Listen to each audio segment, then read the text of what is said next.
Cuando el imperio fue invadido por los bárbaros y la peste asoló las ciudades, los romanos culparon al cristianismo de haber enfurecido a los dioses paganos.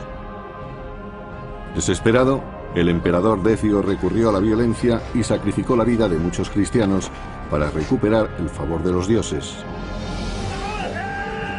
Mientras, los bárbaros seguían amenazando todas las fronteras de Roma y los ciudadanos vivían en constante temor. Según se agravaba la crisis, varios insurgentes se sublevaron y dividieron el Estado romano. Entonces apareció un nuevo gobernante, Aureliano, que unificó el desmembrado imperio sirviéndose de su mejor arma, el ejército. El Imperio Romano, el emperador de los soldados.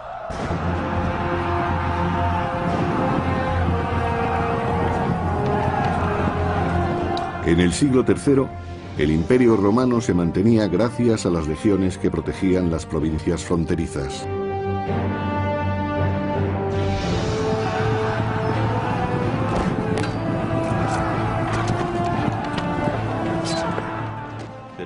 En aquellos momentos, las legiones tenían que resolver sus problemas por sí mismas, pues estaban demasiado lejos de la capital.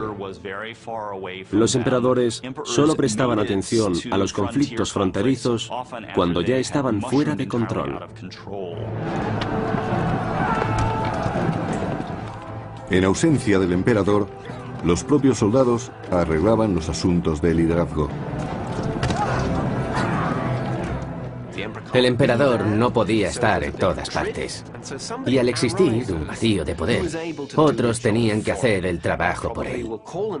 A veces se proclamaba un emperador para conseguir el apoyo local y para derrotar a los bárbaros que amenazaban la integridad de las provincias. Al proclamar sus propios emperadores, las legiones fronterizas se declaraban independientes de Roma.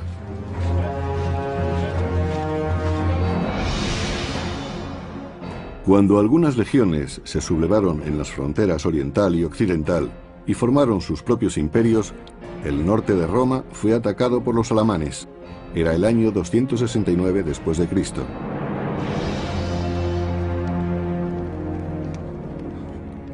En su palacio de Roma, el emperador Claudio II estaba muy preocupado por el devastador ataque de los bárbaros.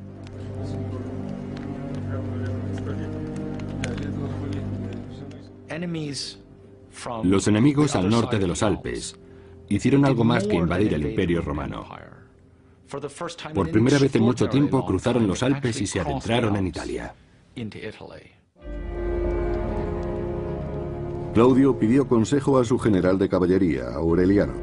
Vopisco, historiador del siglo III, nos habla de su disciplinado carácter.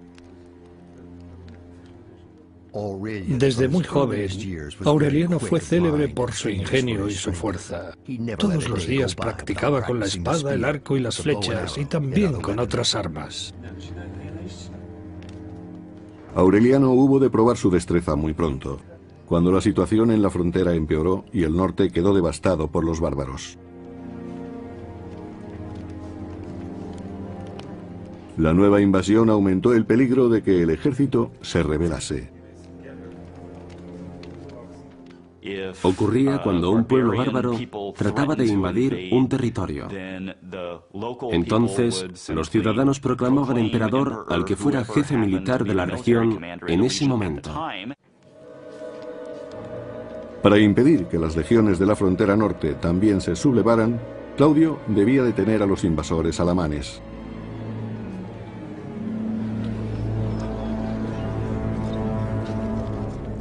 En el campamento alamán, los bárbaros celebraban las capturas que habían realizado en el debilitado imperio.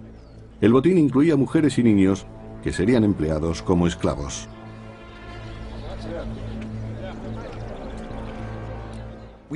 Según las inscripciones que se han descubierto, hubo pueblos invasores que se adentraron en Italia y tomaron muchos prisioneros. Hasta cierto punto, les resultó muy fácil, pues atacaron el imperio cuando no estaba en su mejor momento.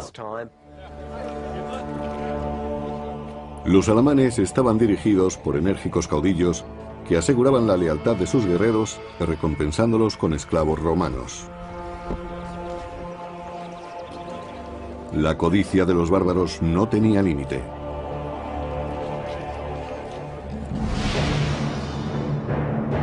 El emperador Claudio II partió de Roma para interceptar a los alamanes. Se encontró con ellos en el lago de Garda, al norte de Italia. Claudio y sus hombres se enfrentaron a un brutal enemigo. Según Aniano Marcelino, historiador del siglo IV, con más rapidez que precaución cargaron contra nuestras formaciones de caballería. Los dientes les rechinaban y su furia era indescriptible. El pelo flotaba sobre su espalda y la locura brillaba en sus ojos. El emperador Claudio II se encontraba en desventaja numérica, pero tenía un arma secreta: Aureliano, su general de caballería. Lo llamaban manus ad ferrum, o mano en la espada, pues siempre estaban dispuestos a batirse.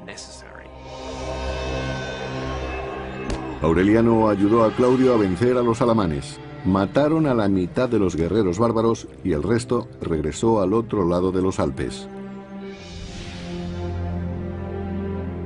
Con la intención de asegurar Italia contra futuros ataques, Aureliano y el emperador fueron a los Balcanes para reforzar la presencia militar en la región.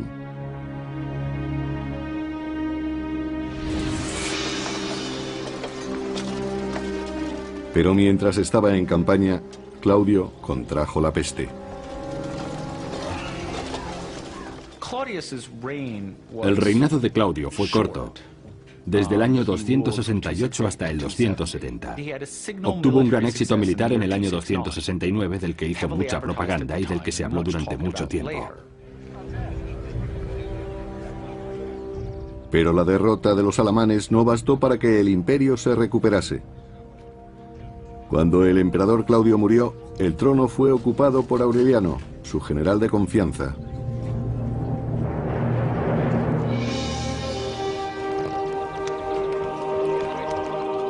Aureliano fue proclamado emperador por sus legionarios y correspondió haciendo un sacrificio al dios Sol Invictus. El Sol Invictus era una deidad venerada por los soldados, pues les ayudaba a conseguir la victoria. Los romanos, y sobre todo los soldados, mitificaban todo aquello que pudiese darles la victoria o que les ayudase a conseguirla. Aureliano era de baja alcurnia, pero igual que muchos otros generales, había llegado al puesto más alto del imperio debido a su brillante carrera militar. En el siglo III era improbable que un civil fuera emperador, porque no dispondría de mando sobre las tropas. Aureliano necesitaría la fidelidad de sus legionarios y la ayuda de su dios para enfrentarse al enemigo.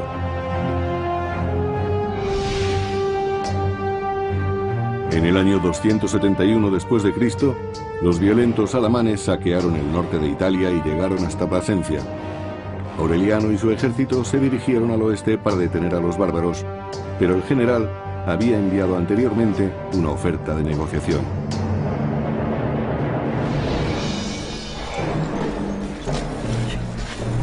Sin embargo, los alamanes tenían otros planes.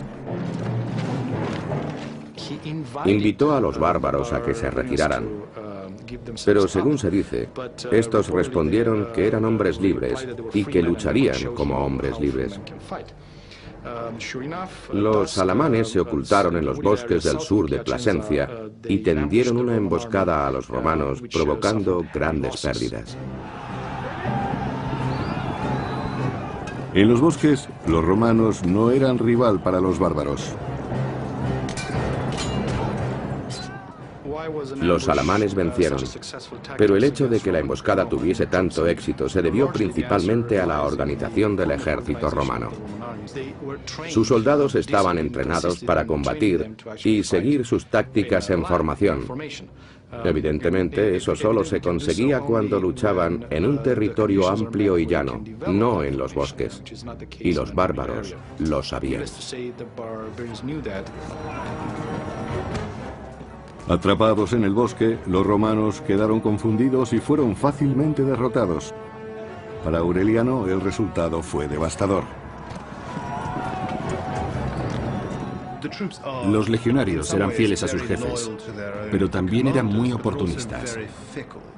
Si un emperador ganaba las batallas, contaban con su apoyo.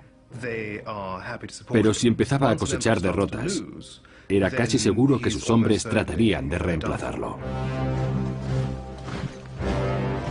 Aureliano reunió a los soldados que sobrevivieron con la esperanza de que le fuesen leales. Ahora, más que nunca, necesitaba alejar a los alamanes de Roma. Los ejércitos de la frontera se habían independizado del imperio y las legiones del emperador Aureliano quedaron indefensas ante los bárbaros. Los alamanes avanzaban peligrosamente hacia el centro de Italia.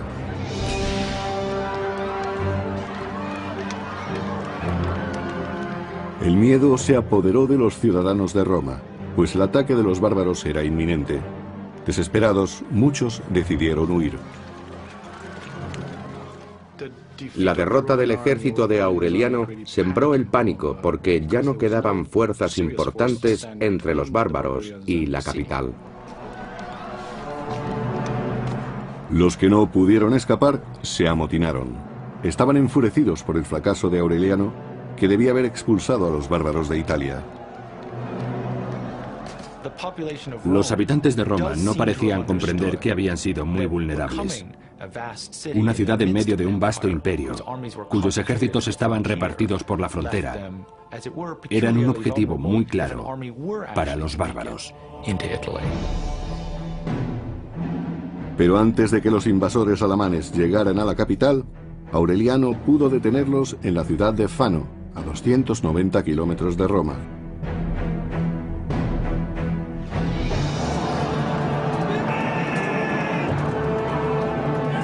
Después de su reciente derrota, Aureliano necesitaba recuperar la lealtad de su ejército con una victoria definitiva. Los emperadores siempre se apoyaban en la lealtad de sus hombres. Y aunque fuesen ellos los que representaban al Estado, la realidad es que el poder imperial residía en el ejército. Aureliano, al frente de su ejército, demostró a los bárbaros el poder de la disciplina de las legiones romanas. Y también demostró que si las legiones combatían en formación, el enemigo no tendría ninguna oportunidad. Durante aquella batalla, muchos guerreros bárbaros perecieron en las aguas del río Metauro.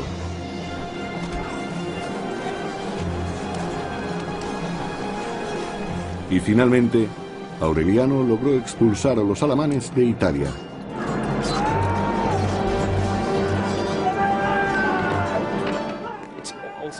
Aquel triunfo sirvió para elevar la moral de los romanos. Habían estado a punto de perder toda esperanza. Pero la victoria de Aureliano quedó olvidada muy pronto. Llegaron noticias de un nuevo conflicto en Palmira, una ciudad de la frontera oriental.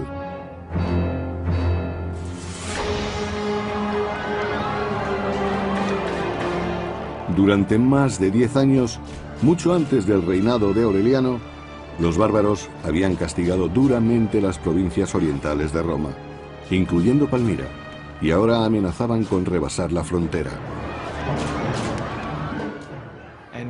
Algunos de estos pueblos estaban muy militarizados, empleaban tácticas de ataque diferentes y causaron graves problemas a las provincias orientales.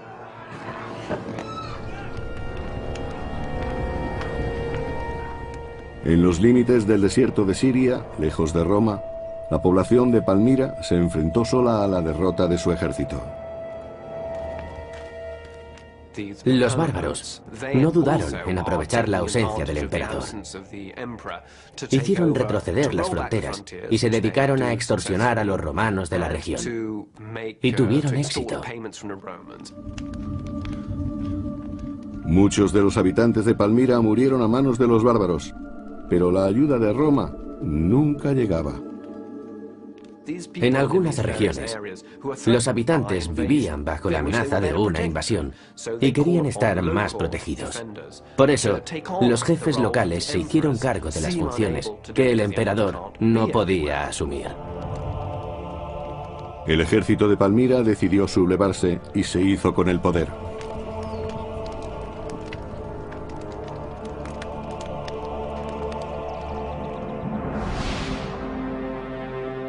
Como resultado de los sucesos de la década anterior, las provincias orientales se autodenominaron Imperio de Palmira, segregándose de Roma. A continuación desafiaron a Aureliano y se apoderaron de la provincia romana de Egipto.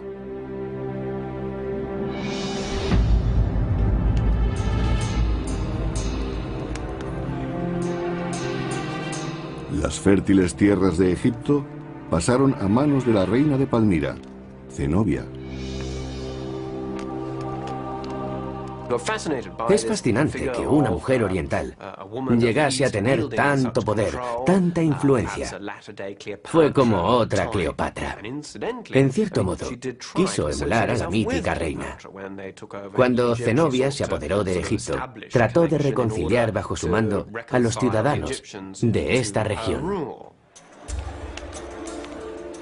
Con Egipto en su poder, Zenobia ordenó que se dejara de enviar trigo a Roma. De este modo, la reina de Palmira cortaba una de las principales fuentes de alimento del imperio. Por supuesto, Italia era el corazón del imperio, porque allí era donde se había iniciado. Pero Egipto, en África, era la despensa de los romanos. Allí se concentraba la agricultura. La reina Zenobia, con el apoyo de su leal general Zabdas, convirtió a Roma en su rehén y declaró que en Palmira habían dejado de estar indefensos.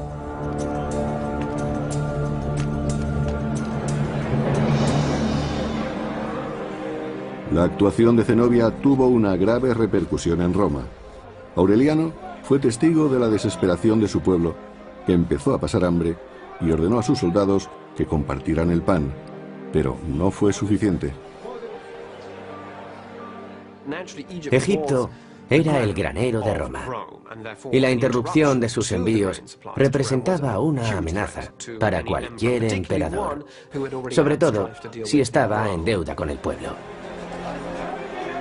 La crisis enfureció a los romanos, y después de perder algunos territorios en Oriente y Occidente, el imperio tenía que enfrentarse ahora a una rebelión en la capital.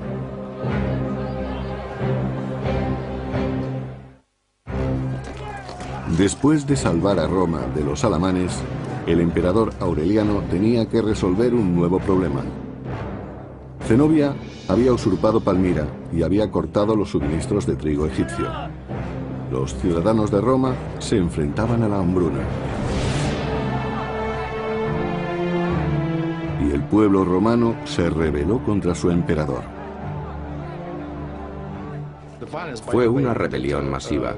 No se había visto una igual desde los tiempos de la República.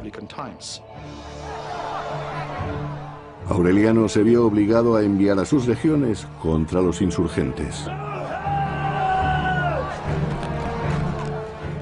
Lucharon en Roma, fue como una guerra civil. Y los romanos temían estos enfrentamientos, pues conocían las consecuencias de los separatismos y su poder devastador. Los soldados de Aureliano no estaban acostumbrados a luchar en las ciudades. Solo se encontraban seguros en campo abierto. Y al no poder combatir en formación, volvieron a mostrar su debilidad.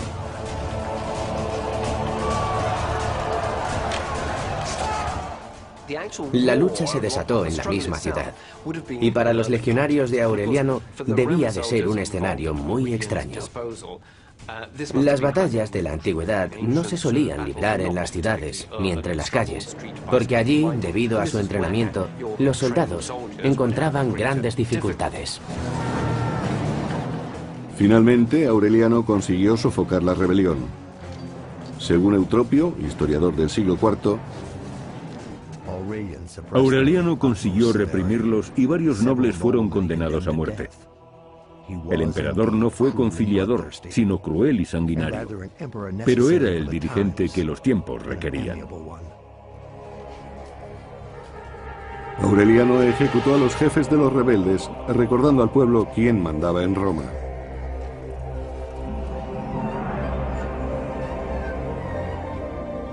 El emperador había sofocado la revuelta y se dispuso a reconstruir los muros de la ciudad. Bajo su mandato, Roma volvería a ser fuerte y segura. Al comienzo de su reinado, la crisis militar había perjudicado al norte de Italia. Ahora Aureliano se ocupó de que Roma tuviera nuevas murallas. Realmente fueron las primeras murallas importantes que se construían en Roma desde hacía casi 1000 años. Aureliano también se ocupó del problema del imperio de Palmira. Debía asegurar el grano para que no hubiera hambruna en Roma, pues sus reservas de pan empezaban a agotarse. Aureliano se propuso reafirmar su dominio sobre todo el imperio. Por eso, en el año 272 después de Cristo, fue a Oriente para reconquistar los territorios sublevados. Su primer objetivo fue la ciudad romana de Antioquía, que pertenecía a una gran región conocida como Siria.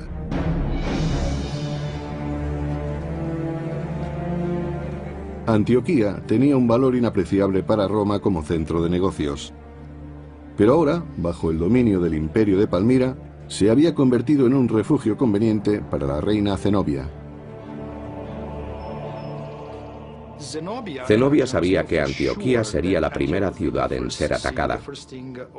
Aureliano se dispondría a conquistarla en cuanto llegara a Siria.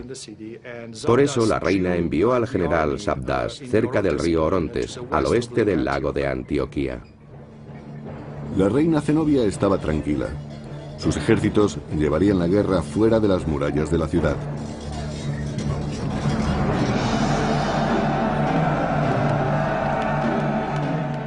Allí, el general Sabdas dirigía la batalla contra Aureliano.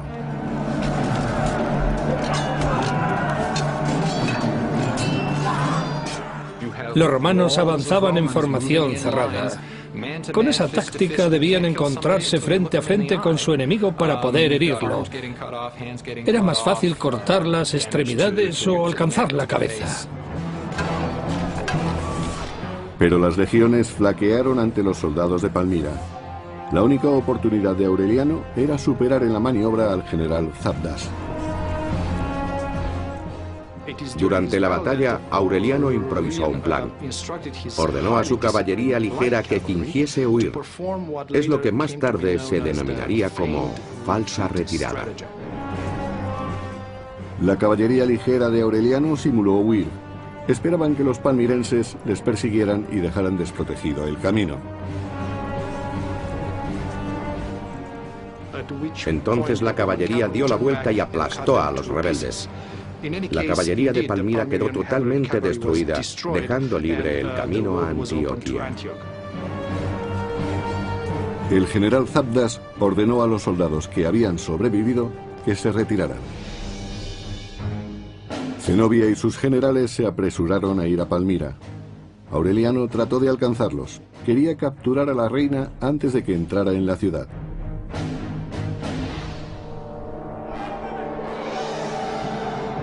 Pero el desierto de Siria supuso un gran obstáculo para el emperador romano. Era verano y hacía mucho calor en el desierto. Además, los nómadas árabes que eran fieles a Zenobia trataron de atacar a los romanos. Agobiados por el calor y por los árabes, Aureliano y su ejército trataron de llegar a Palmira. El emperador fue herido por una flecha y aquello retrasó su persecución, lo que permitió a Zenobia refugiarse en Palmira. Maldiciendo a los nómadas, Aureliano juró capturar a la reina. En el año 272 después de Cristo, el emperador Aureliano derrotó al ejército de Zenobia en Antioquía, pero la reina tendió una emboscada a los romanos y logró refugiarse en Palmira.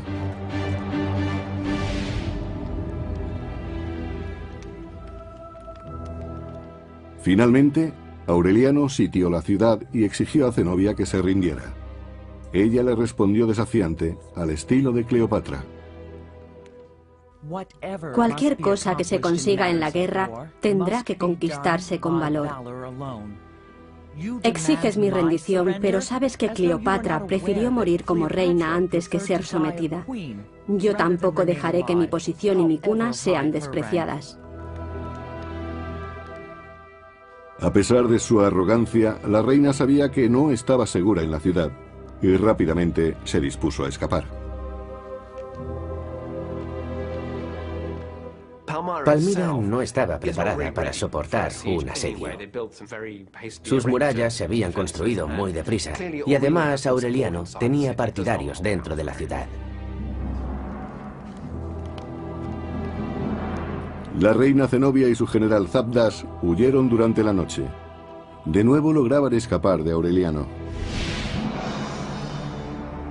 En el año 272 después de Cristo, Zenobia huyó hacia Persia y alcanzó el río Éufrates en el Irak actual.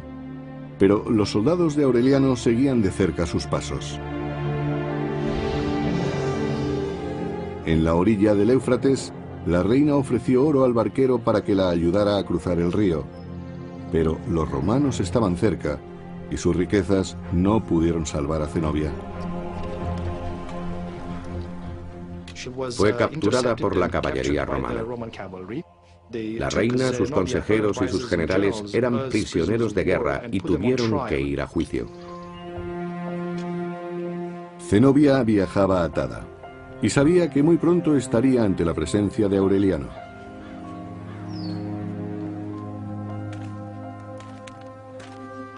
Después de recuperar Palmira, el emperador Aureliano se enfrentó a la reina rebelde, una mujer cuya osadía no podía dejar de admirar. Según él mismo dijo, esta mujer tiene una personalidad fuera de lo común. Es sabia en sus consejos y firme en sus propósitos. Y en su trato con los soldados se muestra generosa cuando es preciso y severa cuando la disciplina lo exige. Pero ante una posible ejecución, el coraje de Zenobia se debilitó. Zenobia dijo que había sido mal aconsejada, de modo que sus asesores y el general Zabdas fueron ejecutados. Aureliano había previsto otro destino para la hermosa reina.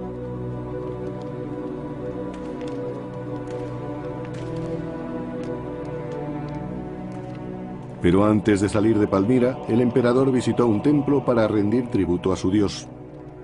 Sol Invictus era el dios de los soldados y el que le había dado la victoria en suelo extranjero. En aquel momento Aureliano estaba sellando una especie de alianza con el dios Sol. Estaba seguro de que le había dado la victoria en Palmira. De hecho, en las monedas de la época aparece Aureliano retratado con el dios Sol Invictus. En esos tiempos se creía que el emperador tenía una estrecha asociación con la divinidad. Aureliano entendía que su dios le había concedido la victoria, y el pueblo también lo creía. En el templo, Aureliano imploró al dios Sol que le ayudase en la unificación de Roma. Por lo que se ve, el emperador Aureliano era partidario del universalismo. Deseaba extender y unificar tanto la religión como la política romana. Ofreciendo su propia sangre como sacrificio, Aureliano prometió a su dios una nación de fervientes devotos.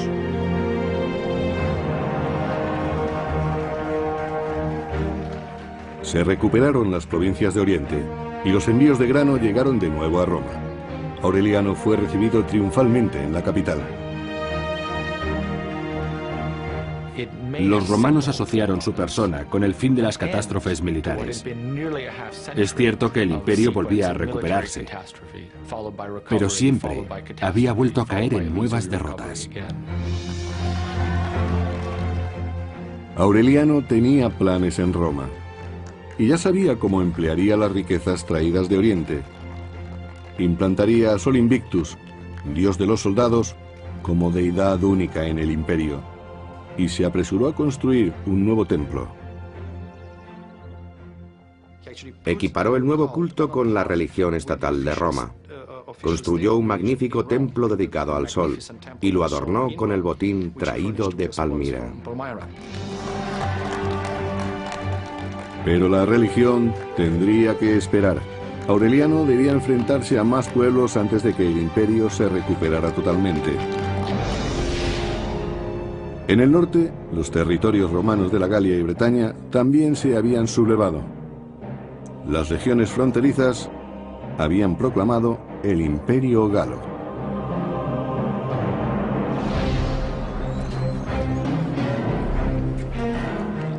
Igual que sus enemigos bárbaros, los soldados de la Galia despreciaron el honor de Roma y nombraron emperador al general romano Tétrico.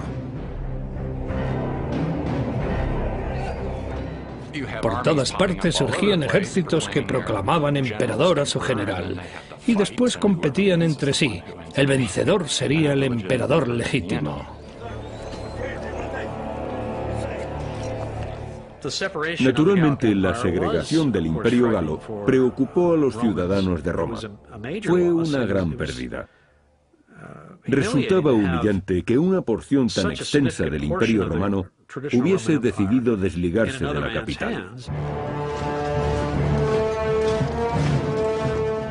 El emperador Aureliano actuó deprisa. Quería recuperar los territorios galos y restaurar la antigua gloria imperial. El único obstáculo era Tétrico y su ejército.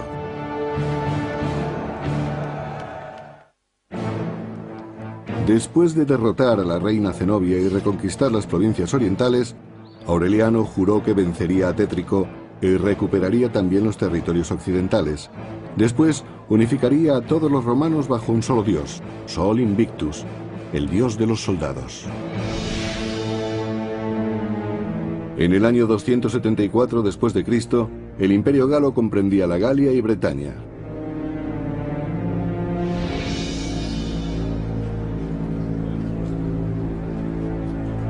Allí, tanto el general Tétrico como su ejército se comportaban igual que los enemigos bárbaros.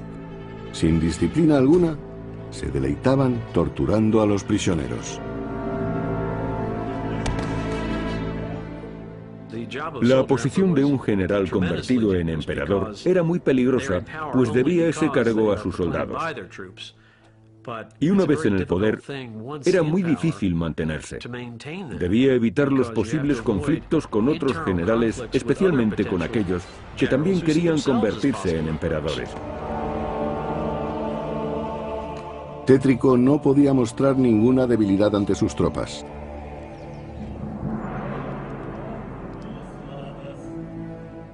Pero en la intimidad de su palacio, el general no se apartaba de sus consejeros y trataba de averiguar cuál sería su próximo rival. En los años anteriores, Tétrico había sobrevivido a varias revueltas internas. Se había enfrentado a los líderes rivales en otras partes de la Galia. Y la mayoría de estas batallas habían sido muy sangrientas. Tétrico quería que su reino fuera heredado por su hijo. De este modo crearía una dinastía propia. Pero la llegada de Aureliano amenazaba con poner fin a sus sueños. En realidad, Tétrico sabía perfectamente que Aureliano marcharía contra el Imperio Galo. Después de su éxito en Oriente, el emperador trataría de recuperar todas las provincias que se habían sublevado contra el imperio. Al conocer la noticia de que Aureliano se acercaba, Tétrico culpó a sus consejeros y se enfrentó a todos aquellos que le rodeaban.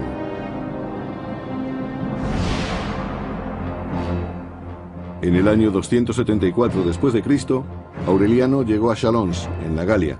Estaba dispuesto a enfrentarse a Tétrico para reconquistar los territorios que habían pertenecido al imperio.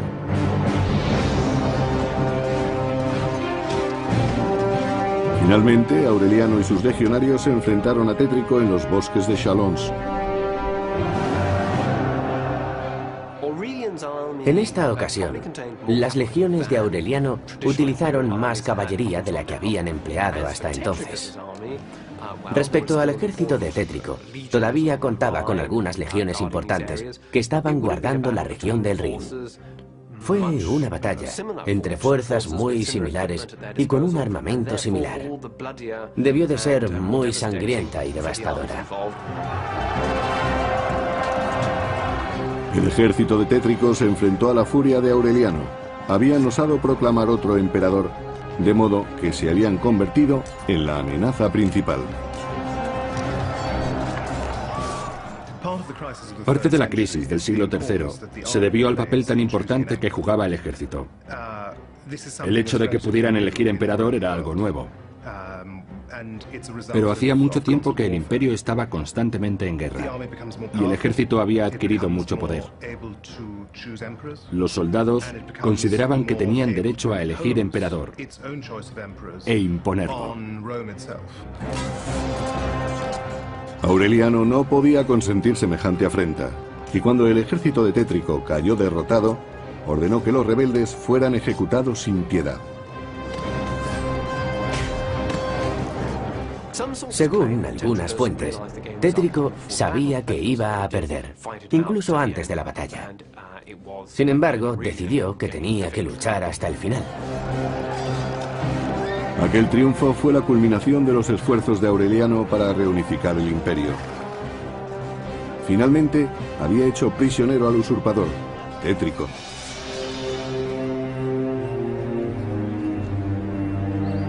E igual que había hecho con la reina Zenobia, Aureliano perdonó la vida al usurpador. Aquella actitud sorprendió mucho a Tétrico, porque en las guerras civiles los líderes rivales representan un gran peligro. Después de todo, podrían volver a rebelarse y triunfar más adelante. Aureliano fue muy indulgente al perdonar la vida a sus enemigos. Los soldados del ejército galo que habían apoyado a Tétrico no tuvieron tanta suerte.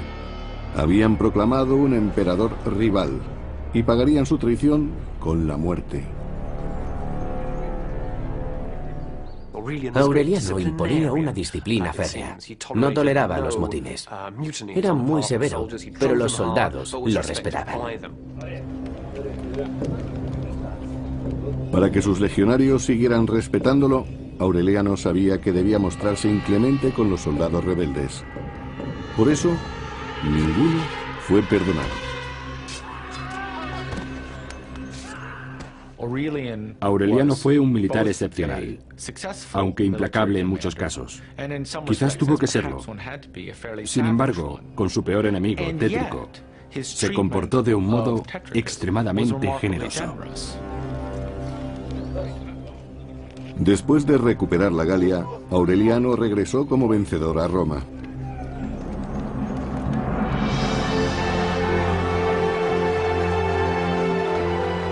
Tras 4 años de campañas, el emperador quiso celebrar la reunificación del imperio. En un deslumbrante desfile militar, mostró a los personajes más importantes que había capturado en sus conquistas. Fue una ceremonia muy ostentosa. Se caracterizó precisamente por eso. El desfile, la fiesta, todo se organizó a lo grande. Fue impresionante. Y también Aureliano se dejó ver. El hecho de que el emperador celebrase así una victoria militar era algo nuevo para aquella generación. Zenobia y Tétrico también estuvieron presentes. Los traidores derrotados daban testimonio de la victoria de Aureliano en Oriente y Occidente. Desfilar por las calles de Roma resultaba humillante para los enemigos capturados. Significaba que no habían tenido el valor de morir luchando. Aunque humillado, se permitió que Zenobia, Tétrico y otros cautivos vivieran. Pero la generosidad de Aureliano no se limitaba a sus enemigos. También demostró ser magnánimo con el pueblo de Roma. El propio Aureliano distribuyó pan y carne de cerdo entre los ciudadanos. y también, según se dijo, túnicas blancas de paño egipcio y africano.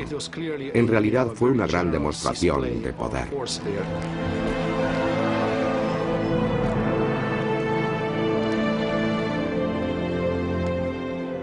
Agradecido por el triunfo, el emperador consagró el templo que había construido a Sol Invictus.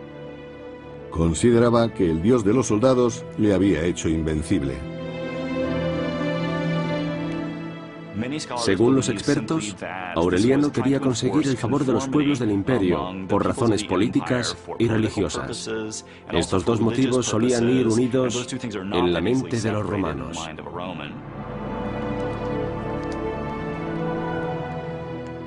Aureliano decretó que el nacimiento de Sol Invictus se celebrara el 25 de diciembre. Los emperadores posteriores, que también quisieron unificar Roma por medio de la religión, adoptarían esa fecha para marcar el nacimiento de Jesucristo. Incluso en la actualidad, más de 1700 años después, aquella festividad pagana sigue celebrándose en todo el mundo, pero ahora como la Navidad. Durante el siglo III se propagó por todo el imperio un claro movimiento en favor del monoteísmo. Existían diferentes cultos con un único dios, que a veces era un dios redentor.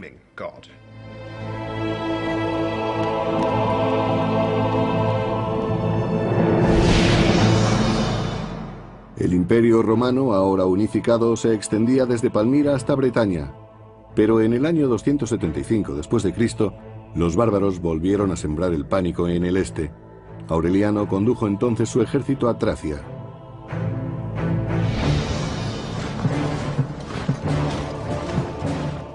Aureliano era un personaje fascinante, muy dinámico. Estuvo en campaña en muchos lugares. Debía de poseer una energía extraordinaria. Fue esa disposición y energía la que le hizo ganar la lealtad de sus tropas.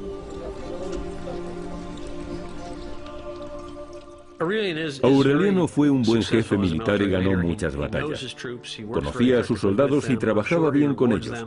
Estoy seguro de que los recompensaba regularmente, pues dependía de su apoyo constante. Ellos confiaban en él. Lo consideraban su líder. El emperador Aureliano llevó a sus legionarios a la cima de la gloria y del honor. Nunca habría sospechado que la traición anidaba entre sus hombres.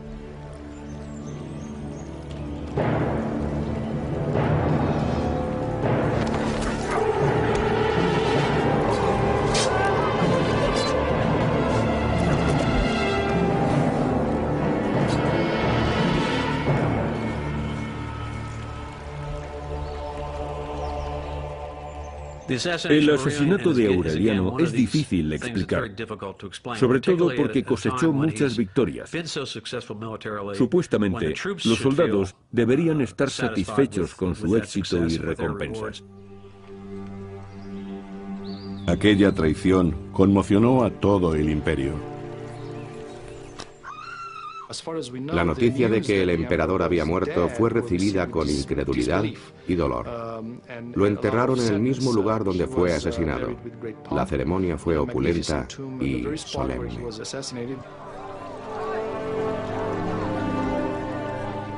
Roma lloró la muerte de un gran emperador que salvó al imperio de la destrucción.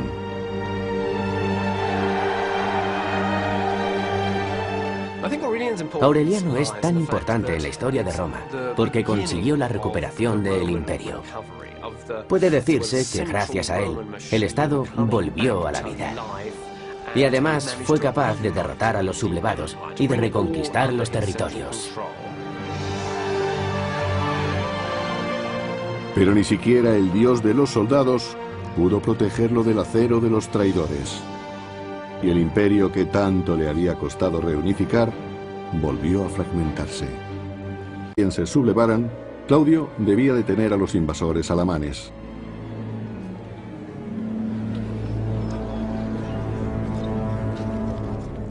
En el campamento alamán, los bárbaros celebraban las capturas que habían realizado en el debilitado imperio.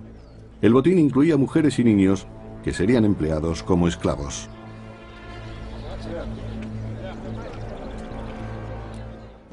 Según las inscripciones que se han descubierto, hubo pueblos invasores que se adentraron en Italia y tomaron muchos prisioneros.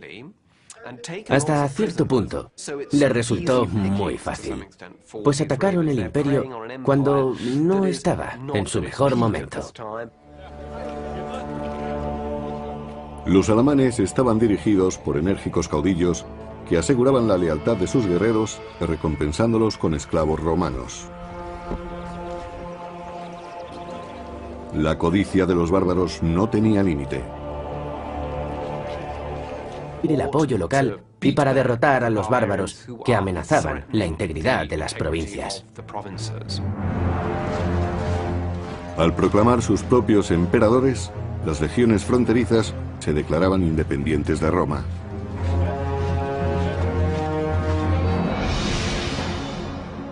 Cuando algunas legiones se sublevaron en las fronteras oriental y occidental y formaron sus propios imperios, el norte de Roma fue atacado por los alamanes. Era el año 269 después de Cristo.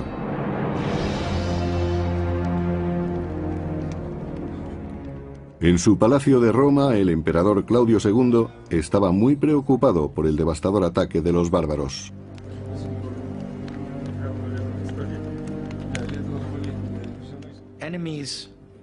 Los enemigos al norte de los Alpes hicieron algo más que invadir el Imperio Romano. Por primera vez en mucho tiempo cruzaron los Alpes y se adentraron en Italia.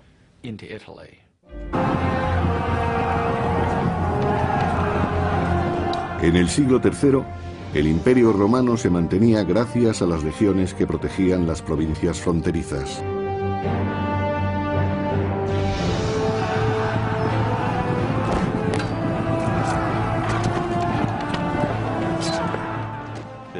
En aquellos momentos, las legiones tenían que resolver sus problemas por sí mismas, pues estaban demasiado lejos de la capital.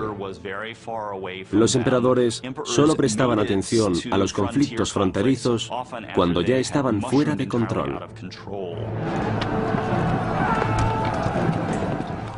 En ausencia del emperador, los propios soldados arreglaban los asuntos de liderazgo.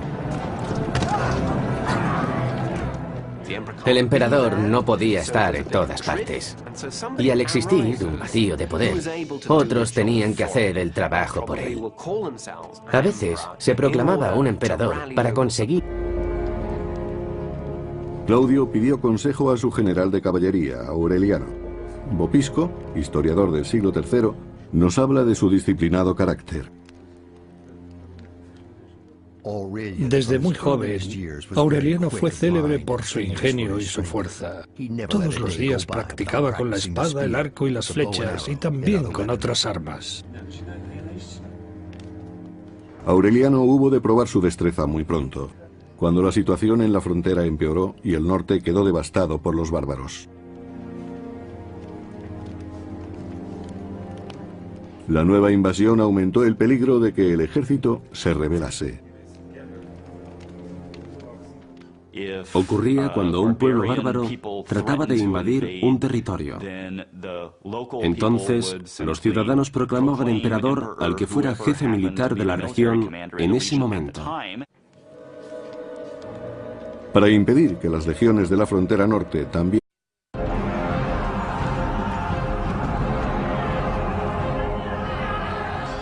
Cuando el imperio fue invadido por los bárbaros y la peste asoló las ciudades, los romanos culparon al cristianismo de haber enfurecido a los dioses paganos. Desesperado, el emperador Decio recurrió a la violencia y sacrificó la vida de muchos cristianos para recuperar el favor de los dioses. Mientras, los bárbaros seguían amenazando todas las fronteras de Roma y los ciudadanos vivían en constante temor. Según se agravaba la crisis, varios insurgentes se sublevaron y dividieron el Estado romano. Entonces apareció un nuevo gobernante, Aureliano, que unificó el desmembrado imperio sirviéndose de su mejor arma, el ejército. El Imperio Romano, el emperador de los soldados.